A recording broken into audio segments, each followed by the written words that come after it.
Welcome to the 700 Club. Today we're joined in our studio by our partners who come from all parts of the country to support the ministry of CBN.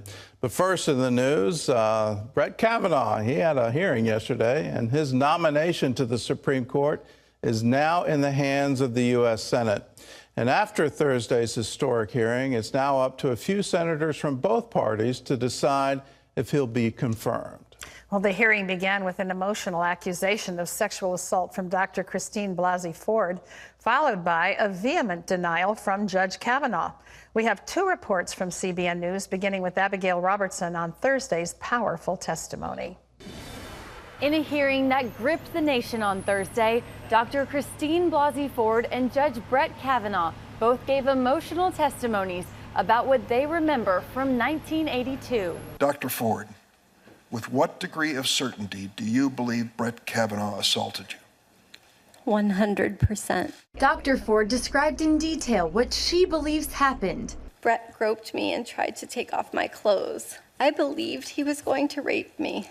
And said she has no doubts it was Brett Kavanaugh and Mark Judge who were in the room and attacked her. What is the strongest memory you have? The uproarious laughter between the two. Then Judge Kavanaugh took his turn, where he categorically denied her claims. I'm here today to tell the truth.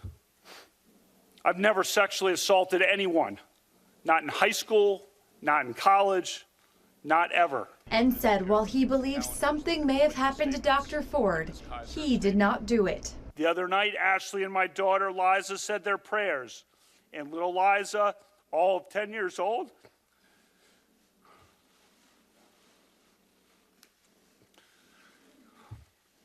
said to Ashley, we should pray for the woman.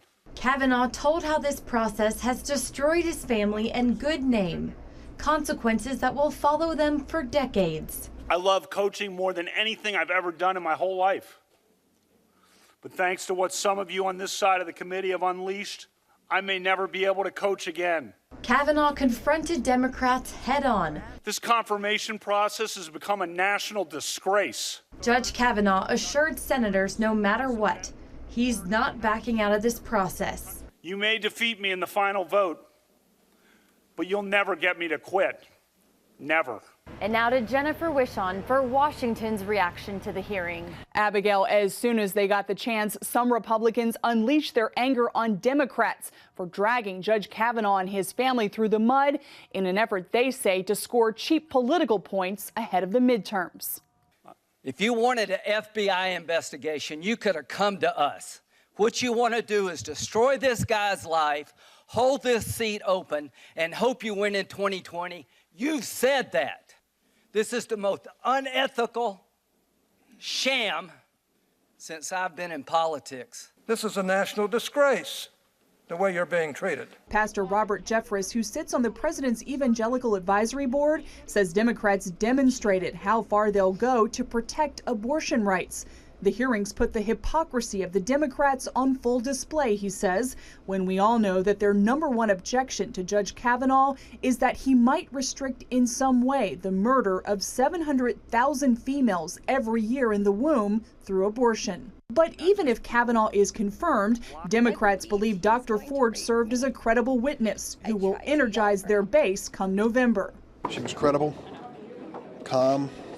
She told us she was terrified, but I thought she handled the questions professionally and honestly. Appearing on CBN's Faith Nation, Republican National Committee spokeswoman Kayleigh McEnany praised the way Kavanaugh handled Dr. Ford's accusation. He does not disbelieve Miss Ford. He believes that something very terrible could have happened to her, but it just wasn't him that did it. So he was very compassionate toward her, but very strong and very unmistakable in denying these allegations. He swore before God. A relieved President Trump tweeted, "Judge Kavanaugh showed America exactly why I nominated him." The Senate Judiciary Committee is expected to advance Judge Kavanaugh's nomination to the full Senate, and procedural action over the weekend will set up a possible confirmation vote as early as Tuesday. Jennifer Wishon, CBN News, Washington. We'll see, and we'll be reporting later on how that vote goes. Is this going to be a Clarence Thomas confirmation where the nominee takes the hit and then ultimately ends up on the Supreme Court? Or is this going to be a Robert Bork moment where these allegations knock him out, and then we're into can another justice be confirmed, and under what kind of timetable? One of the casualties here, though, is people just like me, older white men, and I'm not sure we're even qualified anymore or even allowed to speak on this. So I'm going to turn to Terry and say, Terry, help older white men out. What do you think about this? Well, I thought it was riveting, but painfully riveting. And I just want to say this morning or today, I want to send a very large bouquet to Lindsey Graham. Just was relief in the middle of the whole mess. I mean, it's very obvious to me that something terrible did happen to this woman, and I pray she finds peace with that. What this family has gone through, Judge Kavanaugh's family, is beyond the pale. I mean, I just can't even imagine. But the fact that his 10-year-old daughter says, I think we should pray for the woman, speaks to the caliber of their family, of their value system, and of their ability to walk through the minefield. I just want to say to him, thank you for not caving. Thank you for not giving up, for standing strong and just delivering the message. Are you getting this? Because I'm getting phone calls where this whole episode, it's been so much dominating the news, is literally ripping the scab off of traumatic events for women. And you look at the surveys, the percentage is just huge in our culture of women who have been assaulted. You know, my concern about the way this has been handled by liberals who have used it for political purpose is that something valid like #MeToo, where women really have been put in compromising situations, really almost has the plug pulled on it, because this isn't true. This is an allegation. There's no fact. There's no proof of any of this. But I do think it taints the very real struggle that some women have had that is legitimate. And sometimes we do something for the wrong reason and it winds up coming around and kicking us on the backside in another legitimate area. And so I think that's yet to be seen in this, even politically. You know, we've seen that happen before, that some things happen politically and then the next party comes into a position of power or authority, and they have to live with the repercussions and ramifications of their own choices. We could see that happen down the road. Well, I think we've gotten so divided that how can we ever even come together again? I don't know. The extremes have gotten so extreme that can we ever be one nation, indivisible? Is that even possible? But let's take into account and let's remember what a 10-year-old girl said. Yeah. Let us pray. Let us pray. And in that, remember the words of Jesus. He asks us to love our enemies. So regardless of which side you're on here, who you consider an enemy, these are the words of Jesus, and they apply to all people everywhere. And he tells us, love our enemies. Do good to those who persecute you. These are words to live by. And in our culture today, we're going to find these are going to be tough words to live by, but the commandment stays the same. Love your enemy.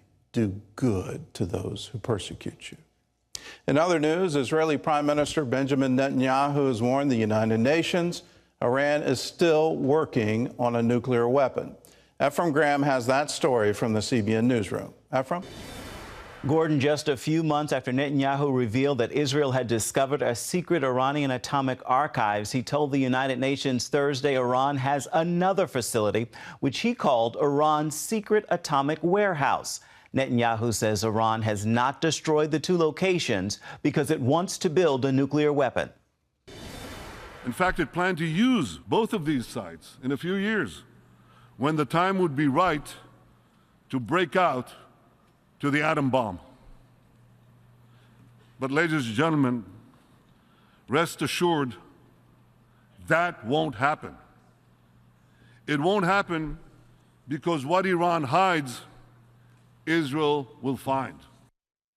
Iran denied the allegations. At least 91 people are dead and hundreds of others are injured after a powerful earthquake hit in Indonesia. Officials issued a tsunami warning, but it's been lifted, although a tsunami did hit one town. The 7.5 magnitude quake followed a 6.1 quake that hit earlier today. The quake in central Sulawesi has been followed by strong aftershocks. A local disaster official says many houses have collapsed. Indonesia is prone to earthquakes because it's located in the Ring of Fire. That's an arc of volcanoes and fault lines around the Pacific. It was a popular book, and now it is going to the big screen. The Trump Prophecy lives up to its name, telling the story of a man who had a revelation that Trump would be president several years before he was elected.